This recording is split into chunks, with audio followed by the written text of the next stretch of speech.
지금부터 드릴 이야기는 아마 대부분 처음 들어보실 겁니다. 듣는 순간 이게 진짜야 하실 수도 있어요.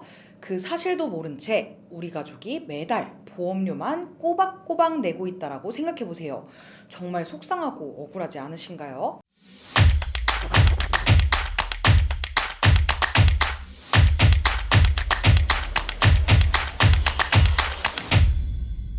안녕하세요. 보험의 답안지를 알려주는 보험 1타 강사 보험 빨간펜 지원쌤입니다. 반갑습니다. 자, 대한민국 국민 거의 4천만 명이 가입한 실손 의료비 보험. 이 실비보험 안에 혜택이 숨어 있다는 거 알고 계셨나요? 그런데 안타깝게도 이걸 제대로 아는 분이 정말 많지 않더라고요. 혹시 여러분도 모르고 지나쳐서 손해보고 계신 건 아닐까요? 남들은 다 받는 혜택 나만 모르고 놓쳤다면 정말 억울하죠. 오늘은 바로 그 실비보험의 숨은 혜택을 속 시원하게 현실적으로 풀어드리겠습니다. 이 영상만큼은 꼭 사랑하는 가족이나 지인에게 공유해주세요. 이 내용 하나만 알아도 주변 분들에게 큰 도움이 될 겁니다. 우선 실손보험, 실비보험 같은 말입니다. 이게 도대체 어떤 보험인지부터 짚고 가볼까요? 실손보험은 내가 병원에서 쓴 의료비 중에서 건강보험으로 다 못 받는 본인 부담금과 비급여 항목의 일정 금액을 다시 돌려받을 수 있는 보험이에요. 그래서 제2의 건강보험이라고 불릴 만큼 실질적으로 도움을 주죠. 무려 3,997만 명, 대한민국 국민 대부분이 가입해 있는 실비보험. 즉, 보험이 있다면 거의 대부분이 이 실손보험을 가지고 있다고 봐도 무방합니다. 그만큼 우리 생활과 밀접한 보험이라는 거죠.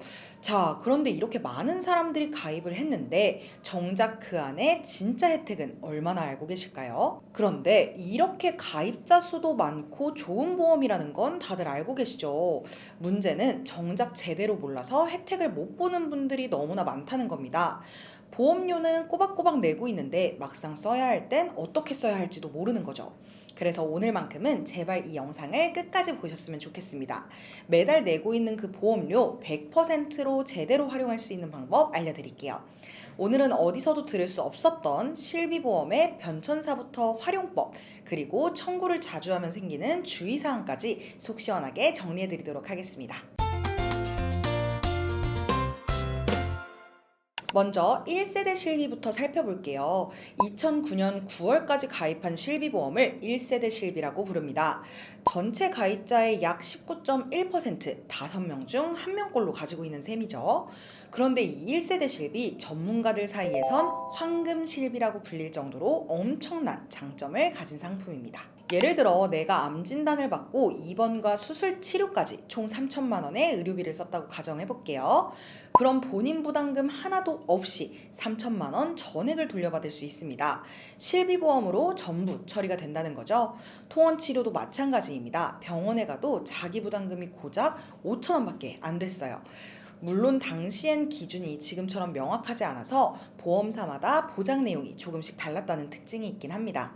하지만 그만큼 혜택의 폭이 넓었어요. 특히 상해 실비를 가입한 분들은 산재나 자동차 사고까지 50% 중복 보장, 통원 치료는 한도까지 전액 보장, 심지어 치과나 한방 치료까지 보장을 받을 수 있었죠. 자기 부담금도 없고요. 그러니 이건 절대 해지하면 안 된다, 무조건 유지해야 된다라는 말이 나올 수밖에 없죠. 그게 바로 1세대 실비보험입니다. 갱신 주기는 보통 3년에서 5년, 그리고 2013년 4월 이후 실비와는 다르게 재가입 주기가 아예 없습니다. 그 말은 조건이 바뀌지 않고 그대로 유지된다는 뜻이죠. 이쯤 되면 왜 황금실비라는 별명이 붙었는지 조금 감이 오시죠? 그리고 2009년 10월부터 2017년 3월까지 가입한 실비보험을 2세대 실손의료비, 즉 표준화 실비보험이라고 부릅니다. 1세대 실비 이후 처음으로 표준화가 이루어지다 보니 그 과정에서 몇 차례 세부적인 변경이 있었어요. 대표적인 변화가 바로 갱신 주기입니다. 원래 13년도 4월 이전까진 3년마다 갱신이었는데 그 이후부터는 1년마다 갱신으로 짧아졌습니다. 그리고 2013년에는 재가입 주기라는 개념이 새로 생겼죠. 이게 무슨 뜻이냐면요. 2013년 4월 이후 가입하신 분들은 가입 후 15년이 되는 시점에 해지를 하지 않는 이상 자동으로 그 시점에 새로운 실손보험으로 강제 전환이 된다는 겁니다. 예를 들어서 설명을 설명을 드릴게요. 내가 2013년도 10월에 2세대 실비보험을 가입했다면 15년 뒤인 2028년 10월 아무리 기존 조건이 좋아도 새로운 실손보험으로 자동 전환됩니다. 즉 계속 유지하고 싶다는 내 의지와는 상관없이 바뀌게 되는 거예요. 그리고 2017년 4월부터 2021년 6월까지는 3세대 실손보험이 출시됐습니다. 이 시기부터는 급여 항목은 10%, 비급여는 20%로 본인 부담금이 생기기 시작했죠. 2세대 후반부 실비와 기본 구조는 비슷하지만 결정적인 차이점이 하나 있습니다. 바로 비급여 청구에서 가장 큰 비중을 차지했던 도수치료, 주사료, MRI 이 세 가지 항목을 따로 분류했다는 점이에요. 이른바 비급여 3종이죠. 이 항목들은 자기 부담금이 무려 30%로 올라갔습니다. 즉 같은 치료라도 2세대 때보다 훨씬 더 본인이 부담해야 하는 금액이 커진 거죠. 그리고 현재 판매 중인 4세대 실손보험은 2021년 7월부터 지금까지 이어지고 있습니다. 이 4세대 실비는 급여 항목은 20%, 비급여는 30%로 본인 부담률이 더 높아졌습니다. 특히 비급여 진료의 경우 통원 치료 횟수 제한까지 생겼어요. 즉 무제한 청구가 불가능해진 거죠. 또한 재가입 주기도 바뀌었습니다. 3세대 실비까지 15년이었던 재가입 주기가 4세대 실비부터는 5년 단위로 짧아졌습니다. 즉 앞으로 5년마다 새로운 실비보험이 출시될 때마다 자동으로 새 조건으로 재가입이 이루어진다는 뜻이죠. 그래서 실비보험 전환해야 될까 말아야 할까 고민하셨던 분들 이제는 조금 감이 오실 겁니다. 지금 내가 어떤 세대의 실비를 가지고 있느냐에 따라서 그게 바로 유지냐 전환이냐를 결정하는 첫 단추가 되겠죠. 근데 여기서 재미있는 비밀이 하나 있습니다. 전체 실비보험 가입자 중에서 보면요. 2013년 1월 이후 출시된 2세대 실비 중 15년마다 재가입이 필요한 분들이 약 0.3%, 그리고 6.1%, 여기에 0.4%와 22.7%에 해당되는 3세대 가입자, 마지막으로 10.5%의 4세대 가입자까지 포함을 하면 결국 대한민국 실비보험 가입자의 약 40%는 사실상 전환해야 할지 말아야 할지 크게 고민하실 필요가 없다는 겁니다. 왜냐하면 2013년 이후에 2세대부터 3세대 실비는 15년이 지나면 자동으로 새로 출시된 차세대 실비로 전환이 되고 4세대 실비는 5년마다 새로운 세대 실비로 재가입이 되기 때문이죠. 즉 내가 원해서 바꾸는 게 아니라 자동으로 바뀌는 구조입니다. 그래서 괜히 불안해서 해지하거나 무조건 새로 갈아탈 필요는 없습니다. 여기서 중요한 건 그냥 놔두는 게 아니라 각 세대별 실비를 얼마나 현명하게 활용하느냐예요. 조건을 잘 이해하고 내 상황에 맞게 써야 손해 없이 혜택을 챙길 수 있습니다. 그래서 오늘 지원쌤이 깔끔하게 정리했습니다. 실비보험 활용 꿀팁 첫 번째, 바로 연간 자기부담금 한도 활용하기입니다. 2009년 8월 이후 표준화된 실비보험부터 2021년 6월, 그러니까 4세대 실비가 나오기 전까지 가입하신 분들이라면 이번 시 본인 부담금이 연간 200만 원을 초과할 경우 초과분은 전액 보상받을 수 있습니다. 좀 어렵게 들리시죠? 자, 예를 한번 들어볼게요. 2012년에 실비보험을 가입한 A씨가 입원을 했다라고 가정해봅시다.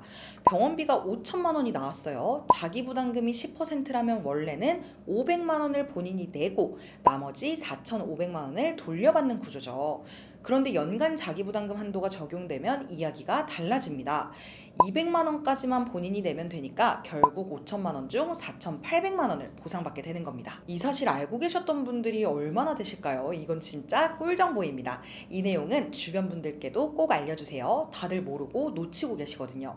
자, 그 다음 내용 시작하기 전에 구독, 좋아요, 알림 설정까지 한번 하고 다음으로 넘어가겠습니다. 집중!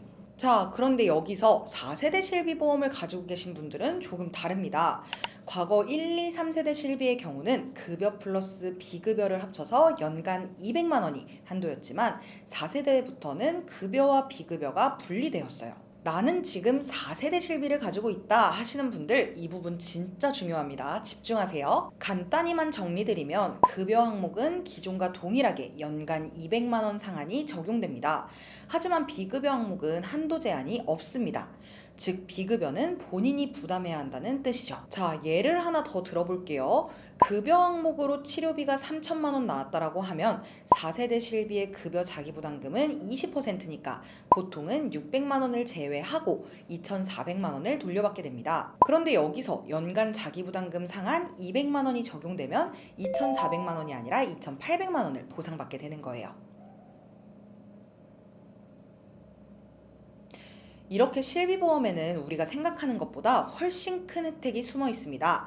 그래서 실비보험은 선택이 아니라 필수라고 자신있게 말씀드릴 수 있습니다. 물론 과거 실비보험이 혜택은 더 좋지만 보험료가 너무 부담이 돼서 유지가 어렵다면 4세대로 전환하더라도 꼭 유지를 하시길 바랍니다. 이건 정말 오래 가져가야 하는 필수 보험입니다. 자, 이제 그럼 다음으로 넘어가 볼까요? 실비보험 활용 꿀팁 두 번째, 바로 해외 장기 체류자 납입 중지 기능입니다. 이 기능은 2009년 10월 1일 이후 신규 계약자부터 적용이 돼서 2016년 1월 1일부터 시행되고 있습니다. 예를 들어 내가 3개월 이상 해외 체류를 하게 된다고 가정을 해볼게요. 그런데 이때 보험료는 계속 자동이체로 빠져나가죠. 쓰지도 못하는 보험료를 계속 내고 있다면 너무 아깝잖아요. 그래서 만들어진 제도가 바로 실손보험 납입 중지 및 환급 제도입니다. 이 제도를 활용하면 3개월 이상 해외에 체류했다가 귀국한 경우 그 기간 동안 낸 실손보험료를 사후 환급받을 수 있습니다. 여권 사본이나 출입국 사실증명서만 보험사에 제출하면 되죠. 또 납입중지 기능은 해외여행 보험과 실손보험을 같은 보험사에서 가입한 경우에만 적용됩니다. 즉 같은 회사 상품이면 실비보험 납입을 일시중지시킬 수 있다는 거예요. 그러니까 꼭 기억해 두세요. 해외 장기 체류하신다면 보험사에 전화해서 납입 중지 및 환급 신청 꼭 하시길 바랍니다. 이거 모르고 그냥 두시는 분들 생각보다 정말 많습니다. 이제 세 번째 꿀팁으로 넘어가 볼게요. 실비보험 활용 꿀팁 세 번째. 혹시 지금 다니고 있는 회사에서 단체 실비보험이 들어가 있으신가요? 그렇다면 여러분이 따로 가입해둔 개인 실비보험의 납입을 중지시킬 수 있습니다. 즉 보험료가 이중으로 빠져나가는 걸 막을 수 있다는 거죠. 2023년 이전에는 내가 개인적으로 가입한 실비보험만 중지할 수 있었어요. 하지만 2023년 1월 1일부터는 달라졌습니다. 이제는 단체 실비보험도 중지가 가능합니다. 단체 실손보험을 중지하면 그 기간 동안의 보험료가 환급이 되고요. 다시 부활시킬 때도 조건이 완화됐습니다. 예전엔 재개 시점에 판매 중인 상품으로만 다시 가입할 수 있었지만 이제는 기존에 중지했던 상품 그대로 부활시킬 수 있게 바뀐 겁니다. 이건 진짜 꿀 기능이에요.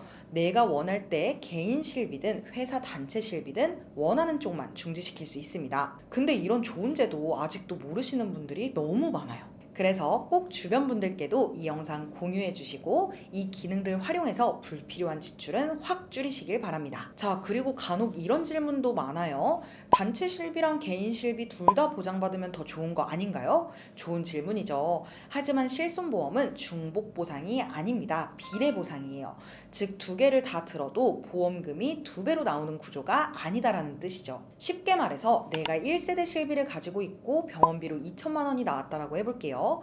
그런데 개인 실비 하나, 회사에서 들어주는 단체 실비 하나 이렇게 두 가지가 있는 경우 많죠. 그럼 대부분 이렇게 생각하십니다. 내가 병원비 2천만 원 냈으니까 개인에서 2천, 단체에서 2천, 총 4천만 원을 받을 수 있겠네. 하지만 아닙니다. 실손보험은 실제로 내가 낸 병원비를 기준으로 보상하는 구조입니다. 즉 내가 실제로 낸 돈이 2천만 원이면 그걸 개인 실비와 단체 실비가 나눠서 부담합니다. 예를 들어 개인 실비에서 1천만 원, 단체 실비에서 1천만 원 이런 식으로 나오게 되는 거죠. 결국 내가 쓴 병원비는 2천만 원인데 보험료는 개인 실비, 단체 실비 둘 다 내고 있는 셈이에요. 많은 분들이 놓치는 실수 포인트입니다. 실비는 2개 있다고 해서 2배로 받는 게 아니라 비례 보상으로 나눠받습니다. 그래서 2개를 동시에 유지할 필요는 전혀 없습니다. 꼭 하나는 중지시켜두는 게 현명한 선택이에요. 납입 중지 조건도 알아두세요. 개인 실비를 최소 1년 이상 유지한 후에만 중지가 가능하고 이직이나 퇴사로 인해 단체 실비 보장이 끝났다면 그때 중지시켜뒀던 개인 실비를 부활시키면 됩니다. 그리고 특히 50대 전후 명예퇴직을 앞두신 분들 회사 단체 실비로만 보장받다가 개인 실비를 따로 안 드신 경우도 있죠. 그런 분들은 퇴직 후 1개월 이내에 단체 실비를 개인 실비 보험으로 전환할 수 있습니다. 단 조건이 있어요. 최근 5년간 보험금 수령액이 200만 원 이하, 그리고 암내심장 같은 10대 중대질병 발병 이력이 없을 것, 이 두 가지 조건만 충족하면 심사 없이 개인 실비로 전환이 가능합니다. 단 5년간 지급 보험금이 200만 원 이하라는 조건, 이건 반드시 기억해 두셔야 합니다. 이 부분 놓치면 기회를 잃을 수도 있어요. 자, 이렇게 생각하실 수도 있어요. 아니, 그냥 새로 개인 실비를 가입하면 되지 굳이 단체 실비를 개인으로 전환해야 돼? 그럴 수 있죠. 근데 현실은 다릅니다. 보통 퇴직 시점이 언제인가요? 대부분 나이가 좀 있으실 때잖아요. 문제는 바로 여기서 생깁니다. 실손보험은 나이가 들수록 가입이 어려워집니다. 병원 이력이 조금이라도 많으면 새로 가입하려다 심사에서 거절되는 경우가 정말 많아요. 그래서 이 연계제도의 핵심은 바로 이겁니다. 새로 가입하지 않아도 기존 단체 실비를 개인 실비로 그대로 전환할 수 있다. 즉 추가 심사 없이 그대로 이어갈 수 있다는 것, 이게 얼마나 큰 혜택인지 아실까요? 새로 가입하려다 거절당할 걱정이 없고 보험 공백 없이 그대로 보장을 이어갈 수 있다는 것, 솔직히 이거 마다할 이유 없죠. 퇴직 이후에 불안한 시기에도 그동안 쌓아놓은 보장을 그대로 유지할 수 있다는 건 정말 큰 안정감 아닐까요? 그리고 실비보험 활용 꿀팁 네 번째입니다. 나는 내 보험 완벽하다 하시는 분들, 이건 해당이 없을 수 있습니다. 하지만 앞으로 간병인 보험, 수술비 보험, 암보험 등 아직 준비해야 할 보험이 남아있다면 지금부터 집중하셔야 합니다. 조금만 아파도 살짝 다쳐도 병원 다녀오자마자 바로 실비 청구하시는 분들 있죠. 솔직히 많습니다. 그런데요, 보험 전문가인 저 지원쌤도 그런 경우엔 바로 청구하지 않습니다. 물론 제때 청구해서 보험금 받는 건 좋죠. 그런데 정말 사소한 병원비까지 매번 청구하면 그 모든 청구 이력이 신용정보 통합 조회 시스템에 그대로 남습니다. 이 시스템은 모든 보험사가 조회를 할 수 있어요. 즉 내가 A보험사의 실비를 가지고 있는데 감기, 장염, 위염, 도수치료, 물리치료, 비급여 주사까지 병원 갈 때마다 청구를 했다면 다른 보험사 B, C, D사에서도 그 내역을 다 볼 수 있다는 뜻이죠. 그럼 보험사 입장에선 어떻게 볼까요? 아, 이 사람 병원을 너무 자주 가네. 앞으로 보험금 청구가 많을 것 같다. 이렇게 과다 청구자, 고위험군으로 판단할 수 있습니다. 그 결과 내가 수술비 특약을 추가하고 싶어도 암 진단비만 승인이 가능하다던가 부담보 적용, 할증된 보험료 같이 제약이 걸릴 수 있는 거예요. 자, 예를 한번 들어볼게요. 제 고객님 중 한 분은 2년 전에 무릎이 아파서 MRI 한 번 찍고 주사 한 번 맞고 통원 2번 했어요. 당연히 실비 청구도 하셨죠. 그런데 2년이 지나 새 보험에 가입하려고 하니 보험사에서 무릎 부위 부담보를 걸어버렸습니다. 즉 일정 기간 동안은 그 부위가 보장이 불가하다는 뜻이죠. 또 다른 고객님은 가슴이 두근거려서 병원에 가셨는데 24시간 심전도 검사, 조영제 MRI까지 다 했어요. 근데 결과는 원인 불명이래요. 그런데도 병원에서 심장 관련 질병 코드를 입력해놨더라고요.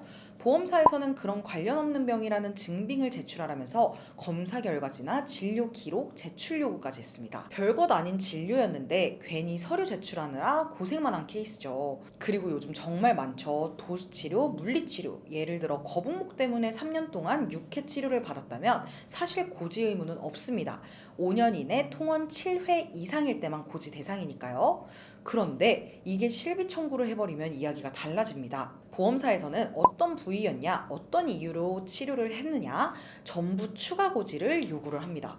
그럼 결과적으로 수술비, 후유장애, 골절 진단비 등 다른 특약 가입이 거절이 되거나 금액이 줄어드는 일이 생깁니다.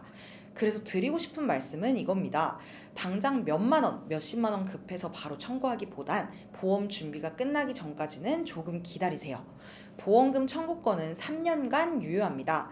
그러니까 병원 서류들, 진료비, 영수증, 세부내역서 이런 것들 잘 챙겨 두셨다가 필요한 보험을 모두 가입하고 나서 한 번에 청구하셔도 됩니다. 이게 바로 현명한 실비 활용의 핵심 전략입니다.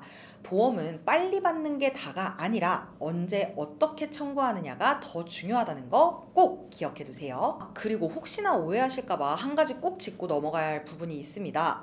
병원 다녀온 걸 청구 안 하면 보험회사가 모르니까 그냥 청구 안 한 건 고지 안 해도 되겠네요. 이렇게 생각하시는 분들 간혹 계시죠. 그렇게 하시면 큰일 납니다. 청구를 했냐 안 했냐는 고지 의무와 아무 상관이 없습니다.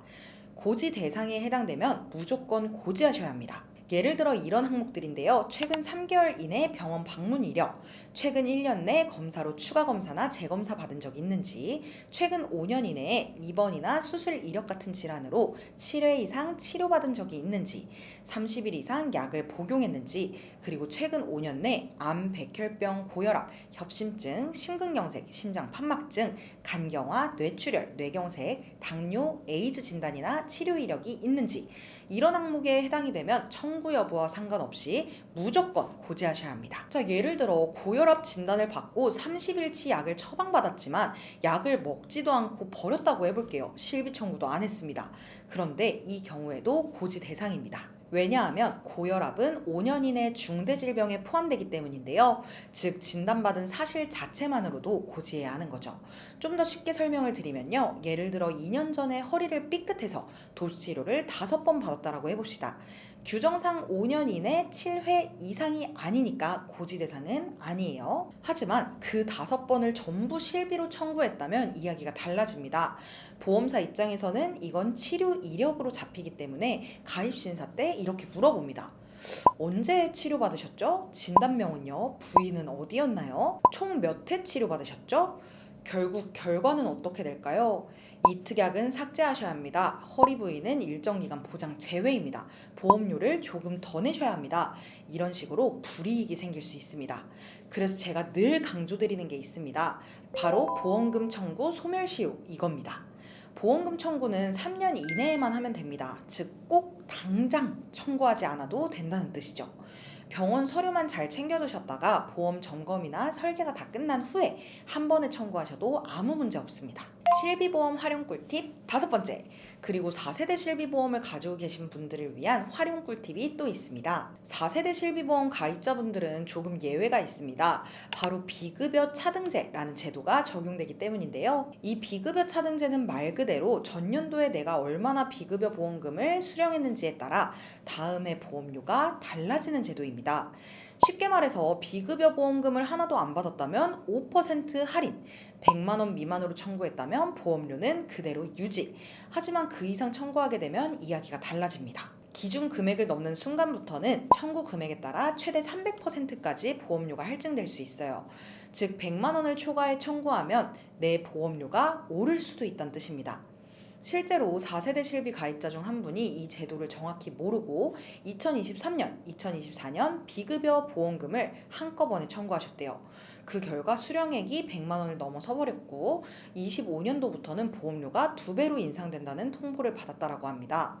자, 이게 중요한 이유가 뭐냐면요. 이 비급여 차등제는 보험 사고일 기준이 아니라 지급일 기준으로 계산이 됩니다. 즉, 내가 언제 병원에 갔는지가 아니라 보험금이 언제 지급됐는지를 기준으로 연간 수령액이 산정되는 거예요. 그래서 4세대 실비 가입자분들이라면 꼭 기억하세요. 비급여 의료비 청구를 하실 땐 1년에 100만 원 미만으로 나눠서 청구하시는 게 훨씬 유리합니다. 조금만 신경을 써도 보험료는 줄이고 혜택은 그대로 챙길 수 있습니다. 이게 바로 4세대 실비 가입자분들을 위한 현명한 청구 전략입니다. 본 광고는 손해보험 광고심의 기준을 준수하였으며 유효기간은 심의일로부터 1년입니다. 오늘 영상에서는 이렇게 실비보험을 이미 가지고 계신 분들, 그리고 앞으로 가입을 준비하시는 분들이라면 반드시 알아야 할 실전 꿀팁들을 정리해드렸습니다. 언제 청구하는 게 현명한지, 그리고 실비를 어떻게 활용하면 손해 없이 혜택을 극대화할 수 있는지, 이런 부분은 솔직히 보험 빨간펜 아니면 알기 어렵죠. 그래서 꼭 말씀을 드리고 싶습니다. 믿을 수 있는 전문가와 제대로 점검받으시고 가입하세요. 그리고 인생에서 단 하나의 보험만 고르라고 묻는다면 저는 주저없이 이렇게 말할 겁니다. 무조건 실비보험입니다. 오늘 영상을 보신 분들은 꼭 주변 분들께도 이 영상 다 같이 공유하셔서 이런 숨은 보험 지식들 많이 얻어가셨으면 좋겠습니다. 저희 보험 빨간펜 채널에서는 복잡한 보험을 쉽게 풀어서 고객 한 분 한 분께 최선의 설계를 도와드릴 수 있도록 30개 이상의 생명보험, 손해보험 여러 회사들을 비교 분석하여 도움드리고 있습니다. 보험은 가족력, 생활습관, 직업 직무에 따라 설계안이 모두 달라야 한다고 생각해서요. 개개인에게 맞는 최적의 맞춤 플랜을 제공해드리고 있으니까요. 보험 가입이나 리모델링에 대해서 궁금하다, 상담을 희망한다 하시는 분들은 댓글창에 상담 신청 링크를 클릭하시거나 카카오톡 검색창에 보험 빨간펜 검색하셔서 연락주세요. 복잡한 보험 쉽게 풀어서 꼼꼼하고 면밀하게 분석해드리겠습니다. 보험 빨간펜 구독, 좋아요, 알림 설정 잊지 마시고요. 다음 시간에는 더 쉽고 유익한 보험 정보로 찾아뵙겠습니다. 네, 그럼 지금까지 보험의 답안지를 알려주는 보험 1타 강사 보험 빨간펜 지원쌤이었습니다. 감사합니다. 본 광고는 손해보험 광고심의 기준을 준수하였으며 유효기간은 심의일로부터 1년입니다.